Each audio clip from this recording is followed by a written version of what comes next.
Hey Thomas, how are you this morning? Jonathan, I'm doing beautiful. How you doing? I'm doing great. Thanks for asking. Awesome, awesome. Hopefully you had a good Valentine's Day, and now we're off to January 15th today. Yeah, great Valentine's Day, good Super Bowl over the weekend, so doing good. The scripted NFL. Yeah, I don't want to get into it, man. Football ain't what it used to be, that's for sure. All right, I got a topic. All right, what Building is a it? building a productive sales team around key players. All right. Um, Dude, as you know, I got well over 30 years experience. So I'm going to start off with my first corporate job. I had this guy, Jerry Cotter was his name. When I first met Jerry, I'm a young kid. I'm like, 20 years old at the time. Here he is. He's about 15 years my senior. I inherit this guy. And when I saw him and they told me he was like the top, he was an independent contractor. So he didn't work directly for the newspaper. It was for outside sales and circulation. Uh, I was just like, this guy's a sales guy. He was wearing a white t-shirt and his belly button showing. He was little bit of a heavy set guy. He had those dark aviator glasses that was like shaded from the 70s. I thought this guy was like shopping at Starsky and Hutch, back in the day. Anyway, um, he was pretty much a one man, machine. And the key when we had independent contractors was try to build teams around them. So, I would talk to him and say, listen, this is what you're going to do. And he's like, yeah, but I got to give up part of my commission. You don't understand. You're going to basically, be building more. Yeah, you're going to share that commission. But the more people we get, the more numbers you're going to get. And actually, you're going to make more money. So, I told him he should incorporate because he was like basically everything was going into his own name as like a sole proprietor. So he was getting the taxes killed out of him. And he was a really good dad. He had four little girls at the time, and they're all grown. A few of them are successful right now in their own right. But this guy was a hustler, pure go-getter, pure hustler. Anyway, it took some work, but him and I got along really well because I get along with pretty much everybody. But it was like he was a street guy from Bayside, Queens. Anyway, as we built that team, we saw things start being productive. And, it started coming around more and more. And then when I left that company, I actually brought him to another company. Funny thing is, he was there before me for about a year, which I didn't know. And that's how I got into telecom. But he basically lost that job because they closed that office because there was a bunch of shenanigans going on with the prior manager there. Jerry Cotter had nothing to do with it, nothing. But when I got that job, I actually called him, and I go, Jerry, hey, do you remember the number to Snyder Communications? He goes, yeah. I go, why don't you call that office number? He's like, why? Just call it. So he calls the number. I'm the only one in the office because it's my office now. I pick it up. Thanks for calling Snyder Communications. How can I help you? He goes, what the hell are you doing there? So you know what? He came over the next day and we actually said, listen, you know what we did together at Newsday, we're going to do the same thing here at Snyder Communications. Long story short, Jerry was making about $3,000 to $3,500 a week, like in 1996 and 97. And I built an incredible sales team around it. It was like show and tell. I would do all the classroom training, and basically he would actually take him out of the street and show and tell. You watched me for the first half of the day, and I'm going to watch you and jump in and critique you when I need to critique you. And that's what it came down to. So do you have any similar stories like that? Well, I know when building a sales team, right, and figuring out who and what you need to put together, it's quite interesting because a lot of times the people that are excellent at sales, they may not always be the people that you build a sales team around because they know what they need to do. They don't know a lot of times they may not know how to build that team around them. So I've had experiences with both where they were excellent at sales, right? They were able to go out, make their sales calls, make their, knock on the doors, get the people in. And it's been a struggle to get a lot of those type of people to, figure out how to bring people underneath them.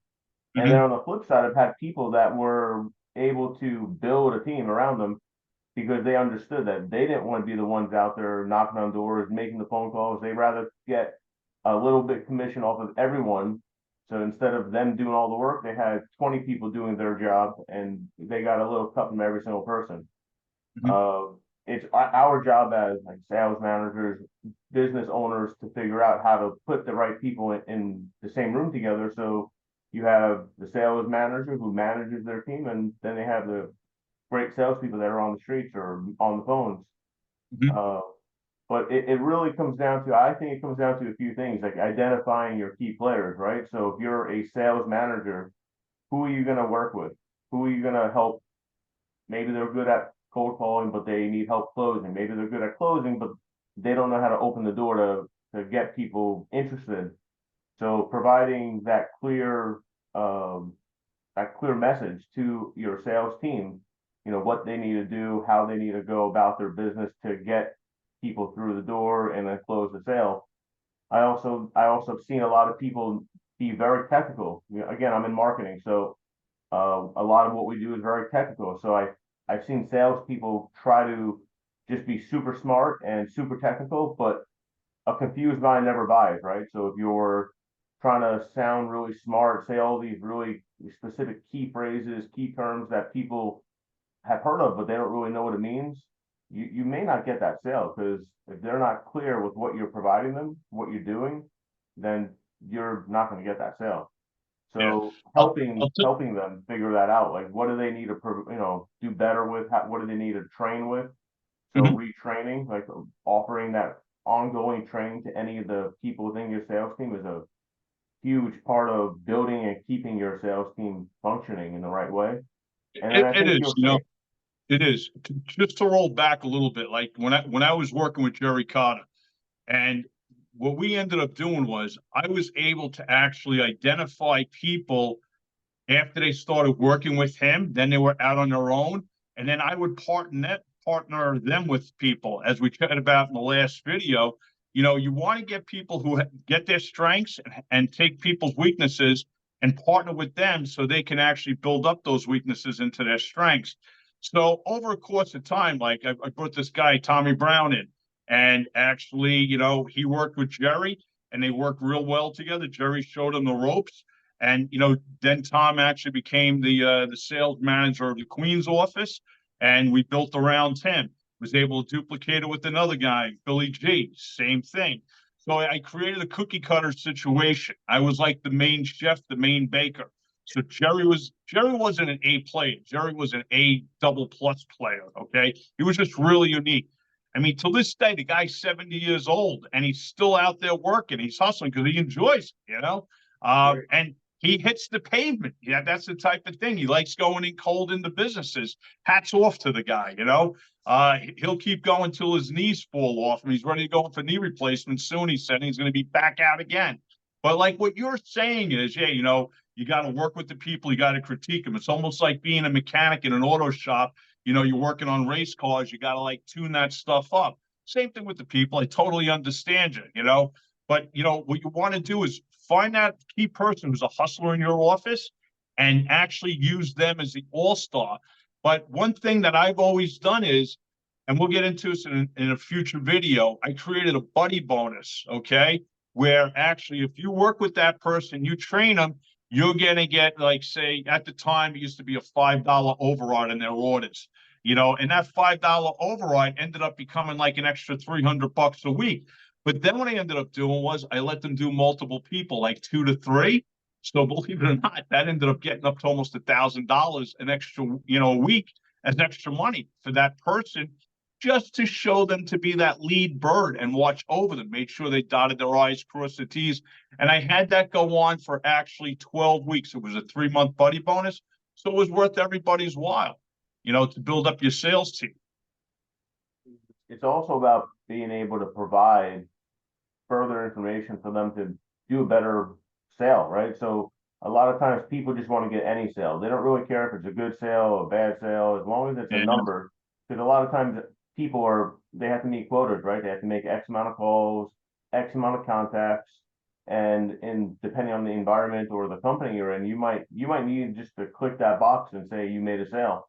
Where a lot of what we're doing here in our company is we're working with our sales teams where they'll go meet a person, right? They'll find out all the information, they come back to us, and then we'll help them through the process. Okay, they're doing this, this, and this.